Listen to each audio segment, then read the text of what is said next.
திருவண்ணாமலை மாவட்டம் வந்தவாசி பாரத் ஸ்டேட் வங்கியில் உள்ள ஏடிஎம்மில் பணம் எடுப்பதற்காக சென்ற பெரிய காலனி பகுதியைச் சேர்ந்த மாணவர் ஏடிஎம் இயந்திரத்தில் வெளிவந்த நிலையில் இருந்த 7,000 ரூபாய் பணத்தை இளைஞர் எடுத்து சென்று வந்தவாசி காவல் நிலையத்தில் ஒப்படைத்தார்.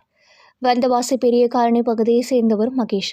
இவர் செய்யாறு அரசு கலைக் கல்லூரியில் பிஎஸ்சி 2ஆம் ஆண்டு படித்து வருகிறார்.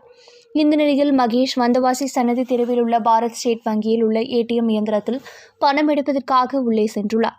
அப்பொழுது ஏடிஎம் இயந்திரத்திலிருந்து 7,000 ரூபாய் வெளிவந்த நிலையில் இருந்தது.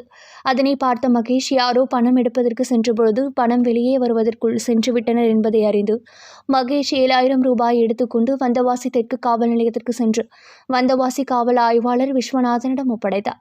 ஏடிஎம் இயந்திரத்தில் 7,000 ரூபாய் பணம் வெளிவந்த நிலையில் இருந்த பணத்தை மீட்டு காவல் நிலையத்தில் ஒப்படைத்த பெரிய காலனி பகுதியைச் சேர்ந்த கல்லூரி மாணவன் வளரும் தலைமுறைக்கு மிக சிறந்த எடுத்துக்காட்டு என காவல் ஆய்வாளர் விஸ்வநாதன் மகேஷுக்கு சால்வை அணிவித்து பாராட்டு தெரிவித்தார் என்பது குறிப்பிடத்தக்கது.